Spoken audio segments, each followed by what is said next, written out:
In the day's other news, the U.S. military's top commander said there will not be any changes regarding transgender troops for now. President Trump tweeted yesterday that he is reinstating the ban on transgender service members. Today, in an internal memo, Marine General and Joint Chiefs Chairman Joe Dunford said that, pending actual direction, quote, "We will continue to treat all our personnel with respect." The Army's Chief of Staff, General Mark Milley, echoed that at a Washington appearance. We grow up and learn to obey the chain of command, and my chain of command is Secretary of the Army and the Secretary of Defense, right, and the President. So we will work through the implementation guidance when we get it, and then we'll move from there.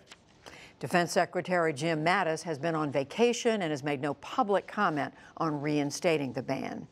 The U.S. House of Representatives has approved $1.6 billion for President Trump's proposed wall on the Mexico border. That is the amount he formally asked for in May. The vote today attached the money to a much larger bill that includes a major increase in defense spending. That now goes to the Senate.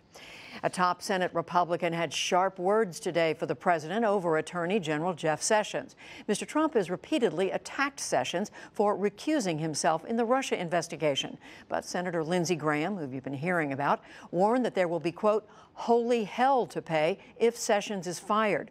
He also warned against getting rid of special counsel Bob Mueller. Any effort to go after Mueller could be the beginning of the end of the Trump presidency, unless Mueller did something wrong. Right now, I have no reason to believe that Mueller is compromised. If you got reason to believe he is compromised and shouldn't be serving as special counsel, let me know. The Speaker of the House, Paul Ryan, also said that Mueller should stay where he is and continue doing his job. Attorney General Sessions was traveling in El Salvador today. He said again he will serve as long as the president wants him to, but he acknowledged it hasn't been, quote, the best week. The U.S. State Department is condemning Iran's claim that it launched an advanced rocket into space. The announcement today said that it happened at a site east of Tehran. State TV said the rocket could carry a satellite weighing about 550 pounds. The U.S. says that it could lead to long-range missiles and violates the spirit of the Iran nuclear accord.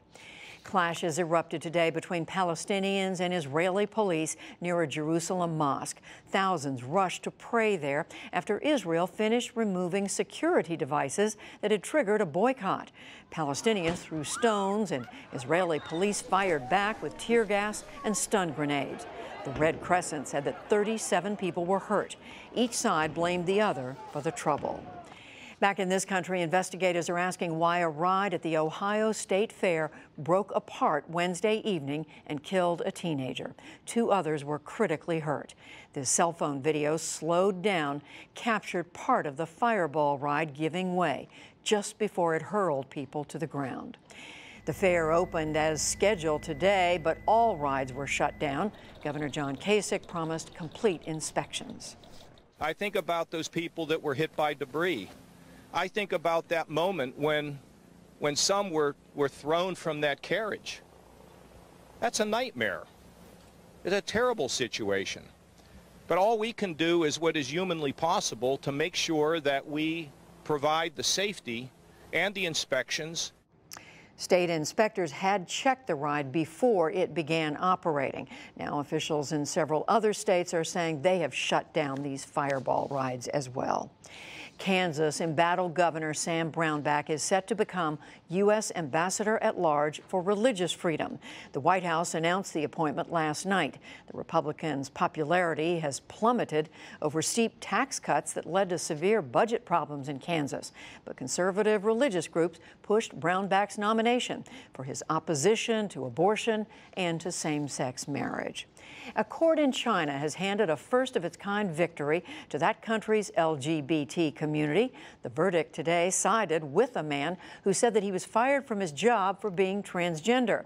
The court ruled that workers cannot be discriminated against for ethnicity, race, gender, or religion.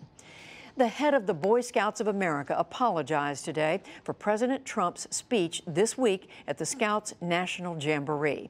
Michael Serbaugh said in an open letter, quote, "We sincerely regret that politics were inserted into the scouting program." The president appeared Monday night before thousands of scouts, visitors, and staff convened in West Virginia. He laced his speech with a series of partisan attacks. And today on Wall Street, tech stocks slumped, but the blue chips set a new record. The Dow Jones Industrial Average gained 85 points to close at 21,796. The Nasdaq fell 40 points, and the S&P 500 slipped 2.